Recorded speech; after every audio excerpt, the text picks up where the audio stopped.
मित्रों, आज इस विषय पर विचार करेंगे कि लंका से आने पर राम ने सीता जी को कौन से दुर्वाद कहे थे। तो आइए इसी प्रसंग पर विचार करते हैं। बड़ा ही गंभीर और महत्वपूर्ण प्रसंग है।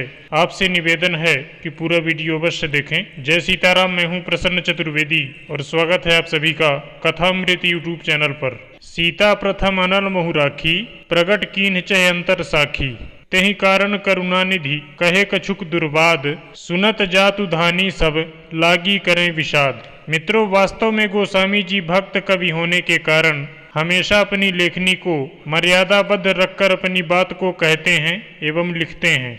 इसी कारण वे कुछ प्रसंगों में अप्रत्यक्ष रूप से अपनी बात कह भी देते हैं और अपनी लेखनी को मर्यादाच्युत भी नहीं होने देते। यहाँ पर भी वही स्थिति है। मानस के अनुसार बस राम ने सीता को अग्नि से प्रकट करने की इच्छा से सीता को कुछ दुर्वाद कहे, परंतु वाल्मीकि रामायण के अनुसार राम ने सीता के चरित्र पर संदेह करते हुए सीता से स्पष्ट कहा कि सीता, तुम चाहे विभीषण, भरत, लक्ष्मण, शत्रुघ्न अथवा जिसके संरक्षण में तुम्हें सुख मिले रह सकती हो या कहीं भी जा सकती हो। मैंने रावण और राक्षसों का वध तुम्हें पाने के लिए नहीं किया, सदाचार की रक्षा के लिए किया है। मित्रों, एक पुस्तक है जिसका नाम है भगवान राम, जो गीता प्रेस गोरखपुर से प्रकाशित है।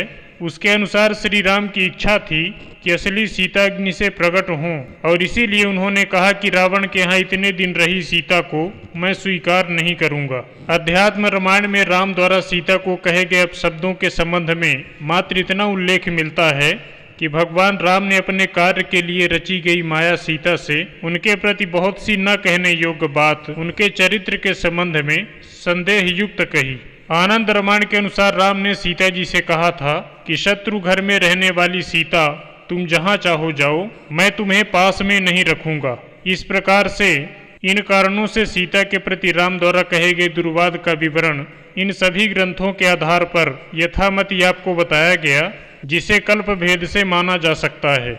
उल्लेखनीय तथ्य यह भी है कि राम के दुर्वाद को सुनकर जातु धानी सब लागी करें विषाद, अर्थात राक्षसियों को भी दुख हुआ।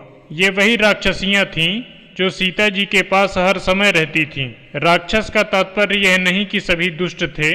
बहुत से राक्षस और राक्षसियों का स्वभाव सरल भी था। निर्दोष सीता के प्रति राम के अपशब्दों को सुनकर राक्षसियां भी दुखित हुईं, क्योंकि इन राक्षसियों को राम की लीला अथवा सीता को अग्नि में प्रवेश कराने की बात ज्ञात नहीं थी। उन्हें यह भी ज्ञात नहीं था कि अग्नि से प्रकट कराने हेतु राम यह लीला कर रहे हैं और सीता की अग्नि परीक्षा ले रहे हैं। राक्षसियों की तो बात ही क्या, सीता को अग्नि में प्रवेश कराने की बात लक्ष्मण और वानरों आदि को भी ज्ञात नहीं थी। अतः वे इस सभी कृत्य को यथार्थ ही मान रहे थे। इसी कारण लक्ष्मण जी ने भी जब सीता के आदेश से अग्नि परीक्षा हेतु लकड़ी तैयार करके अग्नि को प्रकट करने का उपक्रम किया, तो उनकी मनोदशा का वर्णन मानसकार ने इस प्रकार से किया है। सुनि लक्ष्मण सीता कै बानी, विरह विवेक धर्म नित सानी, लोचन सजल जोरी कर दो, प्रभुसन कछु कही सकत नऊ। लक्ष्मण जी चाह कर भी प्रभु राम से कुछ नहीं कह सके। तो आशा करते हैं आपको यह जानकारी अच्छी लगी होगी। अच्छी लगी हो तो कृपया इस चैनल को सब्सक्राइब करें और नोटिफिकेशन बेल को प्रेस करें। आप सभी भगवान प्रेमियों को जय सीताराम।